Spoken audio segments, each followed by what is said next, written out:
आज आपण नाश्त्याचा अजून एक मस्त असा प्रकार बघूया संडे स्पेशलमध्ये आणि एकदम हेल्दी असा प्रकार आहे. ते आहे मूग डाळीचा डोसा. त्याच्यासाठी इथे साहित्यात आपण घेऊया 1 कप मी तांदूळ घेतले आहे. तुमच्याकडे जो एक कोणता ठेवणीतला तांदूळ असेल. आता इथे मी ही हिरवी मूग घेतली आहे सालाची, ही घ्यायची आहे आपल्याला. आता ही मी 1.5 कप घेतली आहे.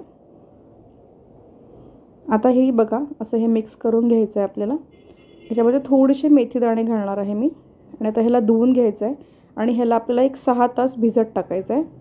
सो ह्याच्यात भरपूर असं पाणी घालायचं आणि ह्याला एक 6 तास भिजत टाकायचं. आणि ह्याचे जे सालं निघतात ना भिजत टाकल्यानंतर किंवा धुताना सुद्धा ह्याचे जे सालं निघतात ना ते काढून फेकायचे नाही. आपल्याला सालंसुद्धा वापरायचे आहेत. हे बघा इथे मी सालं फेकले नाही आहेत, सालंसुद्धा मी याच्यामध्येच ठेवलेले आहे धुतल्यानंतर. आणि आता हे भिजत झालं आहे आपलं. आता आपण ह्याला मिक्सरमध्ये बारीक करून घेऊया. आता ह्याच्यात पाण्याचा वापर फार नाही करायचा आहे आपल्याला. जसं आपण इडली डोस्याचं पीठ बारीक करतो तसंच बारीक करायचं आहे. थोडंसं पाणी लागलं तर घेऊ शकतो आपण याच्यामध्ये, पण फार पाणी घालून एकदम पातळ नाही करायचं आहे आपल्याला याला. स्वतः मी असं थोडं थोडं करून हे सगळं बारीक करून घेते. थोडंसं पाणी घालणार आहे मी याच्यामध्ये. हेच पाणी वापरायचं आहे. हे मी प्यायचंच पाणी घातलेलं आहे याच्यामध्ये भिजत घालताना. पाणी फेकायचं नाही, तेच पाण्याने बारीक करायचं. आता हे बघा बारीक करून झालं आहे. हे बघा हे असं एकदम सॉफ्ट आपल्याला एकदम सॉफ्ट करून घ्यायचं आहे हे मिक्सचर. आता मी हे सगळं बारीक करून घेतलं आहे आणि मी हे एका जर्मनच्या डब्यात काढलं आहे. जर्मनच्या भांड्यामध्ये ना लवकर फसफसतं. फर्मेंटिंगची प्रोसेस जी आहे ना ती खूप फास्ट होते. मग वातावरण बाहेरचं कसंही असो तर तुम्ही जर्मनचं भांडं, डब्बा, गंज काही पण घेऊन त्यात ठेवू शकता. सो मी हे डब्यात ठेवते आहे, ओव्हरनाईट ठेवणार आहे. आणि आता बघा सकाळी हे मस्त फर्मेंट झालेलं आहे. ह्याला फर्मेंटेशनसाठी ठेवताना ना फ्रीजच्या बाजूला म्हणा किंवा गॅसच्या बाजूला असं एखाद्या उबदार जागेवर ठेवलं ना की ते पटकन फर्मेंट होतं. मग बाहेरचं वातावरण कसंही असलं तरी ते छान फर्मेंट होतं. आणि जर्मनच्या भांड्यात ठेवलं ना की ते अजून चांगली प्रोसेस होते. त्यामुळे फर्मेंटेशन करताना ना ह्याला जर्मनच्या भांड्यात ठेवा आणि मग एकदा फर्मेंट झालं की मग तुम्ही ह्याला दुसऱ्या गंजात काढून शिफ्ट करू शकता. आता ह्याच्यासाठी आपल्याला एक चटणी बनवायची आहे. त्याच्यासाठी मी इथे कोथिंबीर घेतली आहे. एक मूठभर कोथिंबीर घेतली आहे मी याच्यामध्ये. एक 5-6 लसणाच्या पाकळ्या घालणार आहे.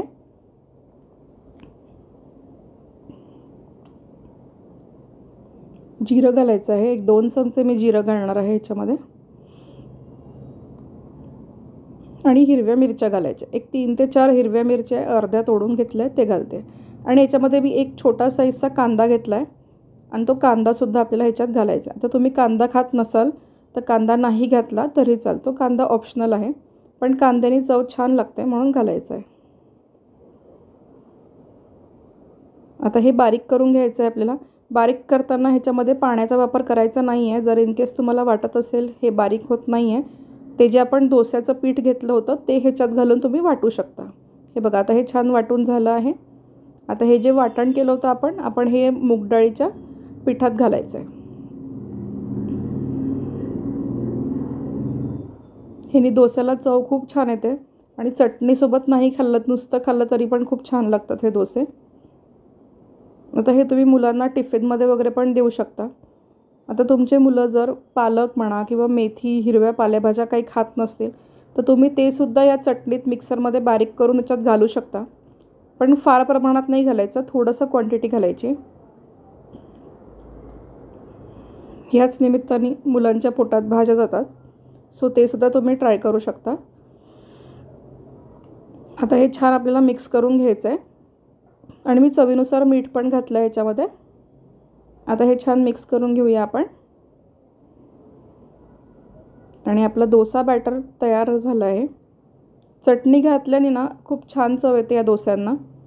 आणि वेगळी चटणी म्हणा किंवा बाकी असं काही घ्यायची गरज पडत नाही. हे एवढंच सफिशियंट असतं. नुसता डोसा खाल्ला तरी पण खूप छान लागतो आणि एकदम हेल्दी आहे. आपण मूग डाळी घेतलेली आहे. मूग डाळीमुळे ते जास्त हेल्दी होतो अजून.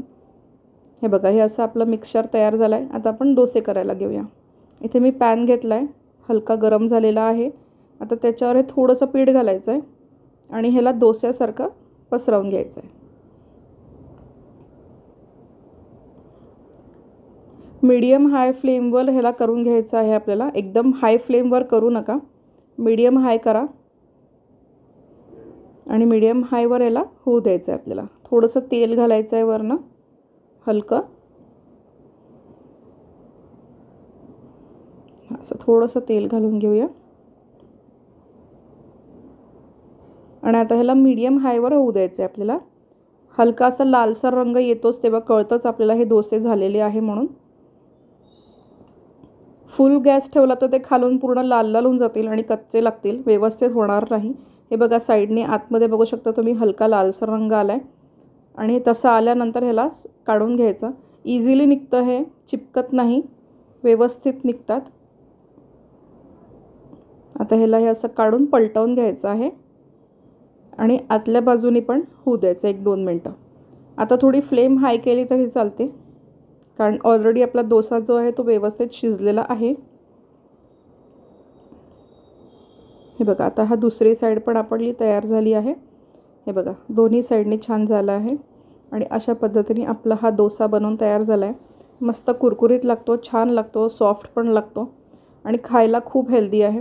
आता तुम्ही यासोबत चटणी पण सर्व करू शकता, सॉस पण सर्व करू शकता आणि तुम्ही या डोस्यावर मुलांना चीज टाकून पण देऊ शकता. मुलांचं ऑल टाईम फेवरेट आहे ते.